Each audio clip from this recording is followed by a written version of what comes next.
Ready হচ্ছি, মানে half ready হয়েছি, এটা পরেছি। কেমন লাগছে একটু বলো কমেন্ট করে।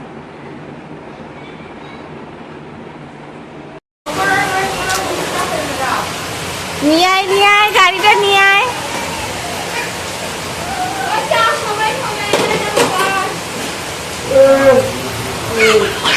Hello guys, good morning. Good morning. তো আমরা এসেছি দিদা বাড়িতে, আর ওদিকে একজন ফুল তুলছে। তো এখানে দেখো কত শশা হয়েছে, আর এরা সব শশা খাই শেষ করে দিয়েছে।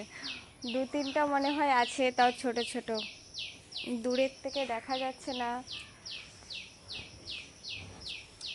দেখো অনেক ছোট ছোট